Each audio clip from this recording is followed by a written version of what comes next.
Hello, and welcome to the Big Life NYC podcast. I'm your host, Roderick Angle. In this podcast, I talk to longtime New Yorkers about their strategies for creating great lives in one of the toughest cities in the world. Today, my guest is my good friend, Stephanie Tricola. Stephanie is a fashion stylist. She does editorial, she does advertising styling, and she also does a lot of personal styling for some pretty well-known personalities. I was looking at your website the other day to kind of like get a list of who you've styled, and it's really, really long. So I'm just going to give a short little, this is an excerpt. David Byrne, Zooey Deschanel, Harrison Ford, Salma Hayek, Kerry Russell, Susan Sarandon, a lot of big companies, major companies, the list goes on and on.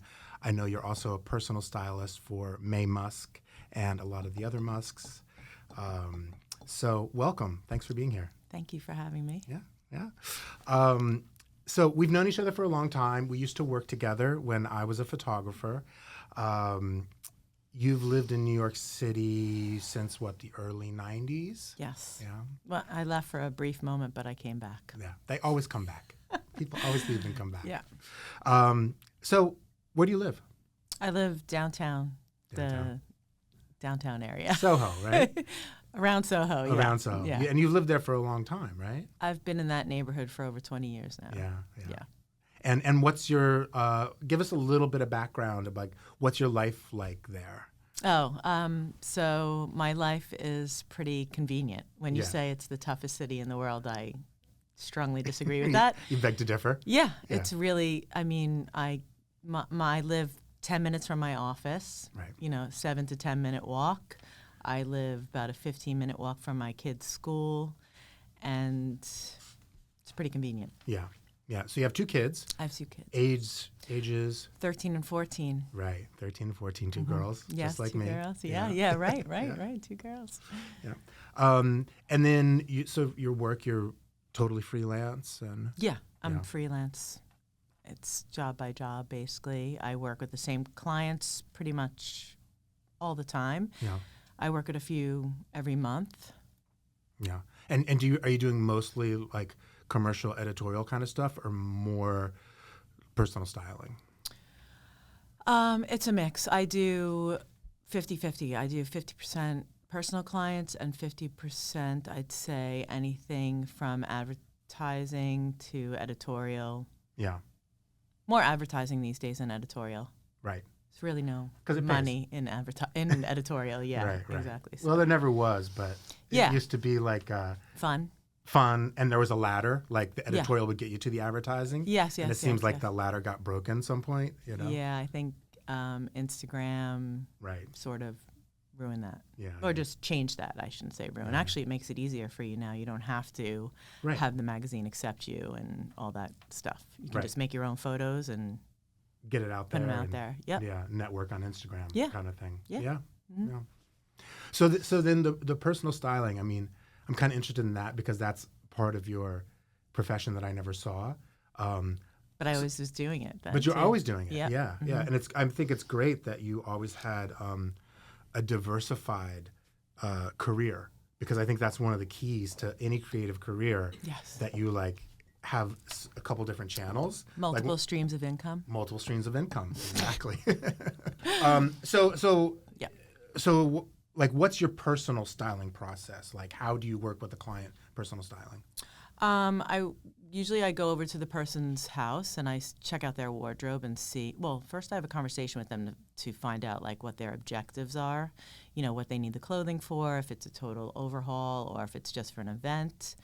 Usually I try to see if they already have in their closet the things that they need to achieve their goals. Right. So typically I'll go over to their house, I'll review their wardrobe with them. I'll tell them what to keep, what to get rid of, what to archive, because all things come back around eventually. Right. But then storage is always a problem in New York City. Yes, but yeah. Do you recommend you should get a storage space and store this stuff? Yeah, but usually these people, if you're hiring me, you have a bit of space to put your goods away, or you have another home, maybe, or somewhere. Move things back and forth. Yeah. Yeah. Mm-hmm. Yeah. Mm-hmm. And then from there we go and we I usually don't take them with me shopping because then it really takes a lot longer because then we have to discuss every single item. So I go ahead of them. Right. And then I pull all the pieces that they need, and then they meet me at the store, or I bring it to their home. Right. With the more high-profile people, they don't want to come to the store. Right. So then I'll bring it to their home and unpack it. We do a fit. I take pictures. Right. And that's basically it. Cool. So are most of your clients hiring you because they don't have time for and don't want to deal with the chore of shopping, or because they're not really confident in their taste? Yeah, so a lot of them are so busy that they just don't have the time, and in addition, usually want my professional advice, so But they already have their established style, so it's your job to kind of dress them in their established style. I don't think that you should really hire me if you want to, completely keep your style. I think you should be open to my opinions because otherwise, that's what you're there for. Yeah. Yeah. Just go use a person in the store then. Right. Gotcha. Cool. Which I was at one point in my life. Because you started your career from the retail perspective. Yeah, and I was a buyer, and I saw the financial side. And when I saw the financial side and I started working on the photo shoot side, the transition from film to digital was happening. Right.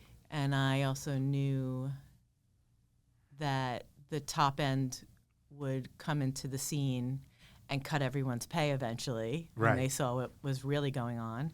And so I always thought to myself, I really need to just continue dressing real people who really need me and celebrities that need me. So I tried, when we first started working together, to try to get into that. Right. So when you say the top end, basically you're saying that the executives, like the CEOs. In the advertising world? No. In like the brands that were hiring us. Right. So if the brands were to come in and see like a person sitting down, clicking a camera all day long. What they were getting paid. And what they were getting paid. Right. You knew that wasn't going to last. Yeah. And before, you were right. Yeah. And before digital, they were worth every penny back then because you had a lot more to do then. But once digital came in, I knew that the rates would get cut, and I could see the future. Right. But also, I think when coming to styling and fashion from the retail world, really gives you a unique perspective that a lot of other stylists don't. Yeah. Because you are really in touch, or were in touch in the retail world with what clients want to wear. Yeah, how they want to result. Dress. Yeah. Not what you think they should want to wear, like what they're really going to buy. Well, we were making the images to sell to real people. Right. So, I think that's how I even got my first job. Right. Because I mentioned that on the interview. Right. So. Cool. Yeah. So you've been in New York since the early 90s, working as a stylist.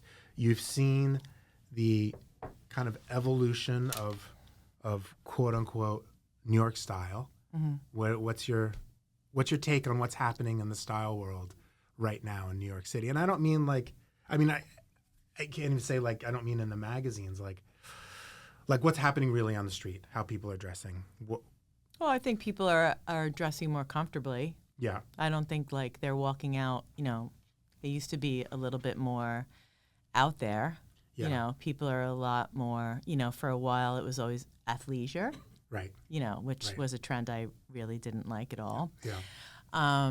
And I think it's evolved from there. I think the internet has had a big effect on it. I think Instagram has a big effect on it. I think that people all over the world have the opportunity to see what we see in the streets now. Right. So it's kind of evened it out a bit. So it's not so much New York style as it's there are city definitely style. Yeah. Urban style. Yeah, urban style. Urban style is definitely different, but I think that the rest of when I go out and about to other cities and states, I see the influence of the urban style out there, the beanie. Like the beanie used to be the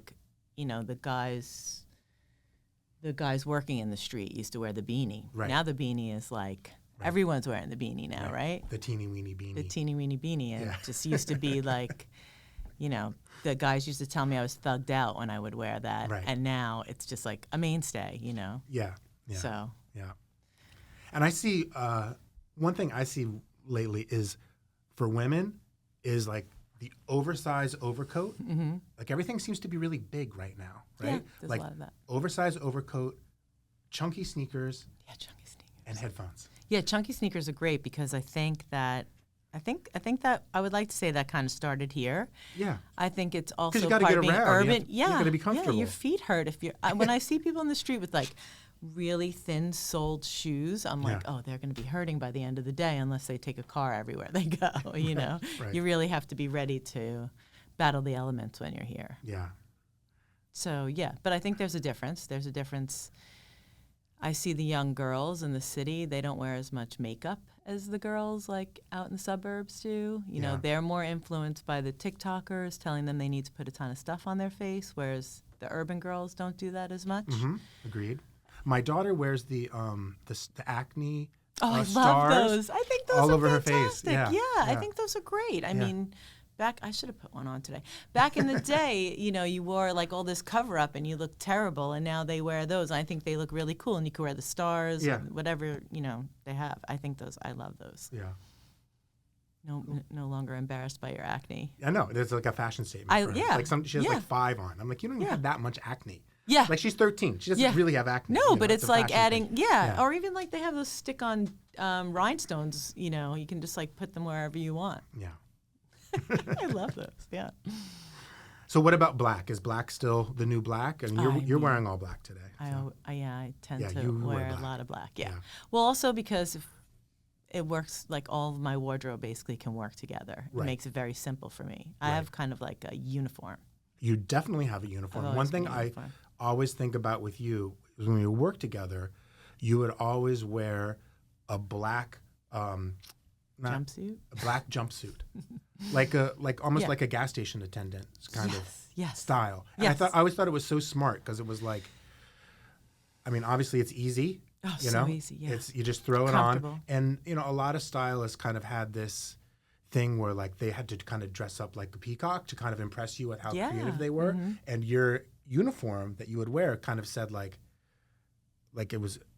it spoke to your security. Like, I don't need to show off for you, and I'm here about the work. I'm here to make other people look good. It wasn't other about people me. Look good. Yeah. So, and also had a lot of pockets, so I could keep a lot of stuff. And back then it wasn't even a category on a website. Now it's a category. Right. To shop in. The jumpsuit. And people just made fun of me like night and day. No, you always look great. Oh yeah, but like real people, when I would see them, like my friends, they, you know, especially like maybe when I was pregnant wearing it, would tease me. But now I would say to them, one day it's going to be a category. You know, one day you're going to be wearing this all the time. And now in fact, I barely wear one.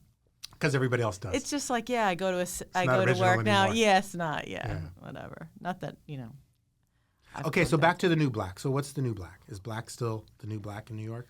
I mean, people always wear black because it doesn't get dirty. Right. You know, I love white. I would be wearing all white all the time if I could. But, you know, inevitably I come home and I'm a wreck. Right.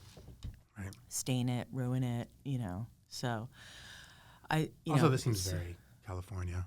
White? Yeah, very Rick Rubin. Very Rick Rubin, yeah. But, you know, I mean, in the summer it's great. You know, you can wear white all the time. Yeah. But you get dirty here in New York, so you have to be careful. It has to be you have to be very precious when you wear it. Right, right. But, you know, color's great. My clients always want color. I mean, I have a lot of, if you look at my site, like everyone's a color. Right. There's not that much black. But especially for a photograph or things you're doing. I tried to wear color today. Yeah. I really did. And it didn't work. I couldn't. Because you're going to be. Because I knew I'd be self-conscious that I'm here and I just wanted to feel comfortable. Yeah. So I just stayed true to myself. There you go. Good. Back to this idea of the uniform. Like, is that something that you work with your clients on in developing a uniform? Because I think, you know. Yeah. I definitely try to give them a good basic wardrobe where they have like a good pair of pants, good suit, good pair of jeans, great shoes, sweaters, T-shirts, blouses, suits. If you're wearing a suit, it's key. You know, for a man, it's great. So turtlenecks in the winter, you know, whatever. I try to wear suits, and It just doesn't work, you know. Yeah, I can't really see.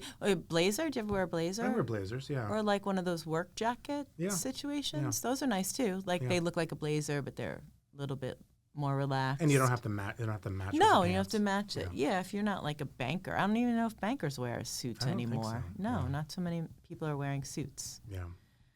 But it does still look smart when a man wears a suit. Yeah. Yeah, you don't have to wear a tie all the time. You can wear a crew neck, turtleneck, shirt with no tie. Shirt with no tie. Mm-hmm.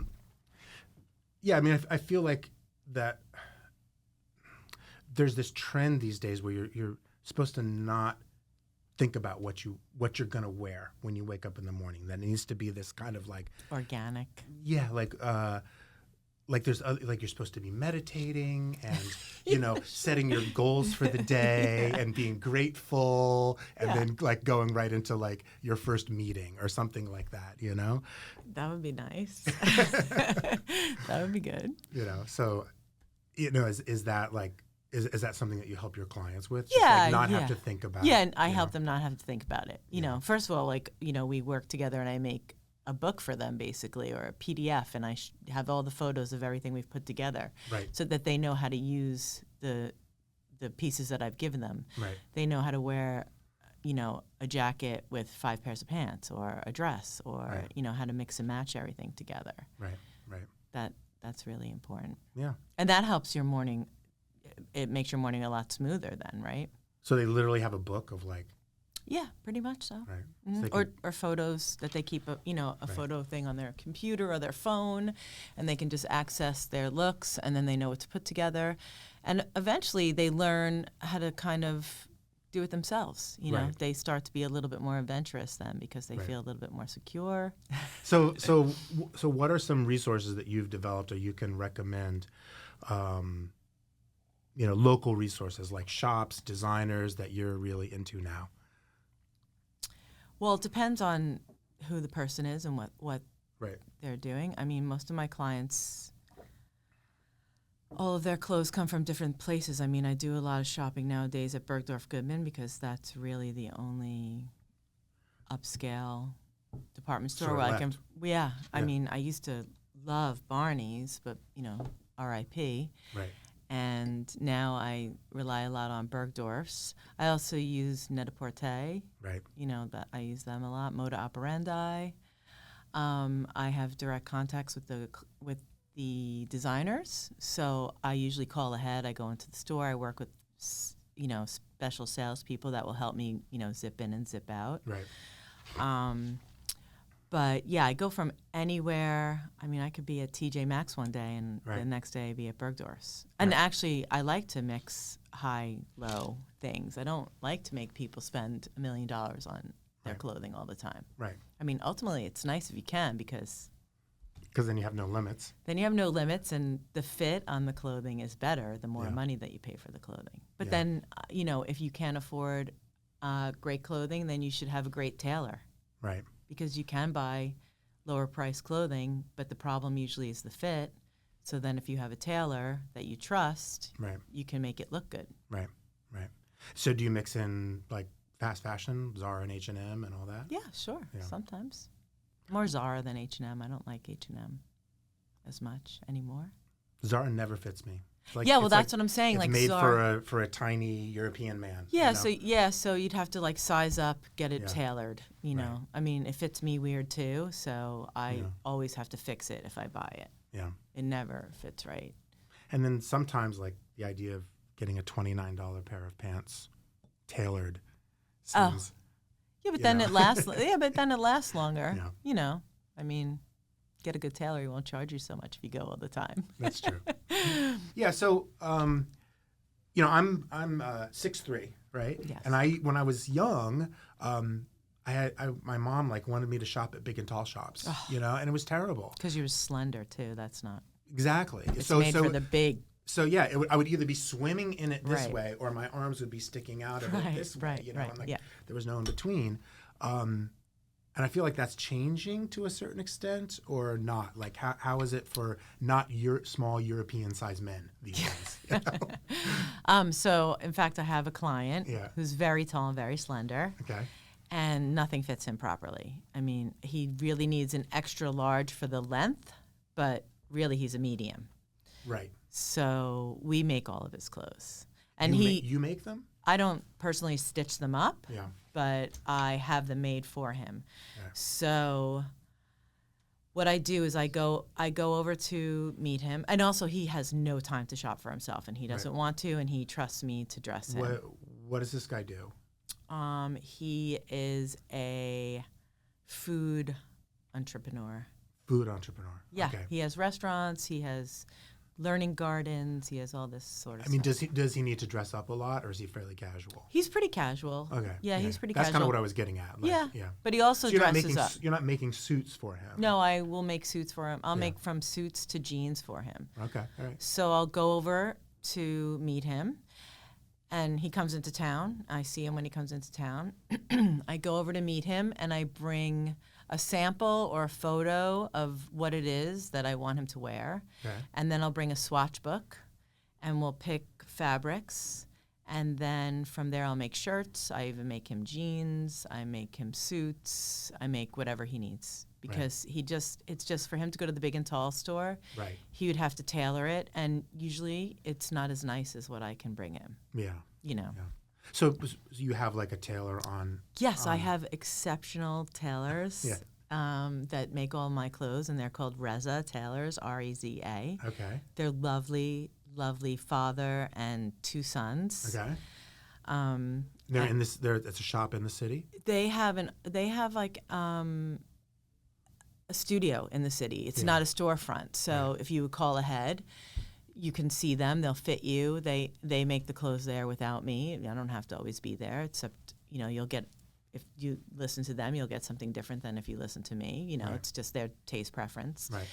But you go there, you get measured, and then they knock up a shirt. That sounds great. Yeah, like a lot of professional men go there to get their shirts and made for them all the time, because a lot of men have problems with buying an off-the-rack I mean, it's really frustrating. Yeah. A lot of my, favorite brands over the years, I can't think of a good example right now, but a lot of my favorite brands, I just can't fit into them. Yeah, I'm tall. Yeah. And most of the times I buy women's clothing. Right. And it's too short for me. Right. So I have to always size up and have it, size up so it's longer and then made smaller. And I'm kind of stuck there too. Right. So I just have these guys make me things. I'll bring them a pair of pants that I like, and then they can knock them up, and then I'm good to go. Is that fairly affordable, or is that It depends on for the average person? It's not cheap. Right. But it depends on the fabric. If you pick like the finest cotton or the finest silk, it's going to be more money. It depends on the fabric that you pick. Right. And they even make T-shirts now. Right. I even have them make, because the guy that I shop for, if he was to buy a medium T-shirt, it'd be like a half shirt on him. Right. So I even have them making T-shirts now. Right. Cool. I love that. Yeah, it's fun. And then you could be so creative. Right. You can have the front of your shirt one color, the back of your shirt another color. You can do many different things. Cool. Yeah. So what about designers? Like who are like young designers you're excited about? There you can find some young designers like on the Lower East Side. Yeah.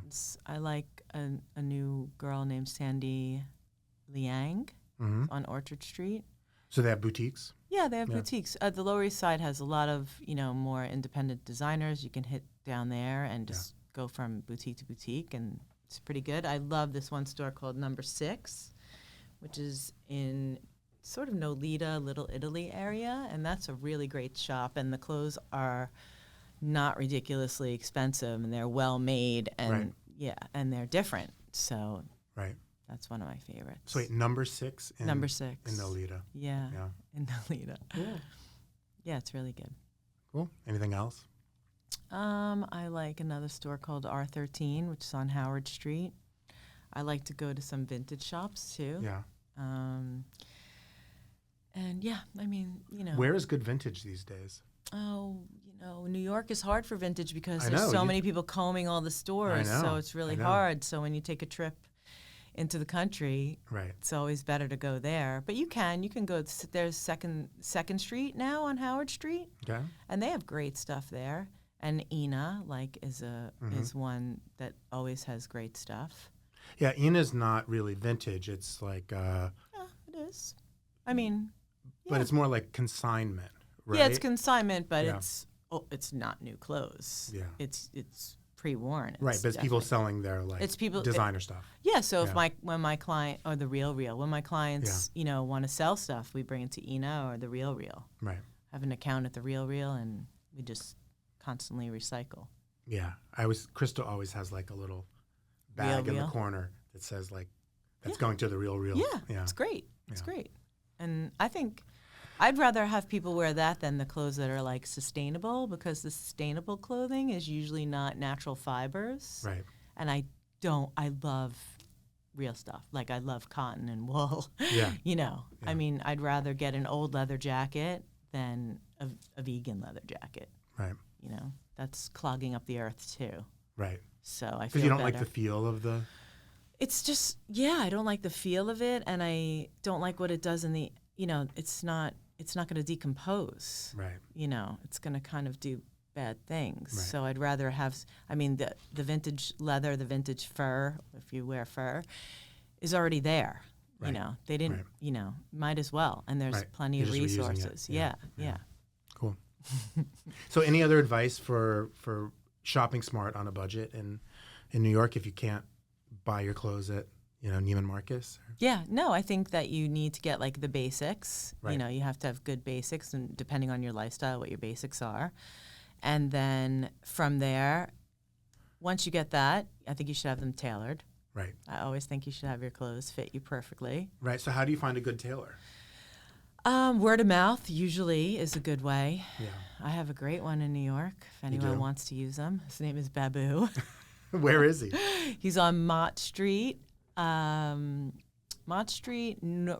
north of Houston at Ranja Cleaners. Okay. Yeah, so he's fantastic. It's just a tailor in a cleaner shop. Yeah, and he's in the back, and I think he used to work at Dior or something like that, and he's back there, and he's the best. Because I live in Astoria, so I go to my local cleaners to get stuff hemmed. Yeah. How are they? Not really that good. Right. I would trust them to hem a pair of pants, but not, take in a waistband, or like alter a jacket. Oh, no. Or anything like that. And then I know some like of the, the high end ones in the city that are just expensive and hard for me to get to. Yeah. So every once in a while I would use them. But Babu's right off the 6 train. Yeah, all right. Babu. Cool. Okay. So have the basics, get a good tailor. Yeah. And then if you're going to spend money on your accessories, because your accessories can last. Is that for men and women, or that's just for women? Well, for men, you should have good shoes. Right. You should have a good coat. Right. Because the better the coat is, the longer it'll last you. Yeah. And the better it'll fit you. Yeah. You can have good watch, good glasses. Yeah. There's a few things you guys can get. Yeah. Cool. Yeah. Cool. Sounds good. All right. And if people want to reach out to you, you're can be reached through your website? Yeah. Which is Tricola, right? Yes. I love that. Tricola. Tricola.com. Yes. There's contact form there. Yeah. Great. Well, thank you so much for coming out. Thank Great you for talking having to me. you. Yeah, as fun. usual. Yeah, nice to see you. Same here. Thanks. All right. Thanks, Stephanie. Bye. Bye.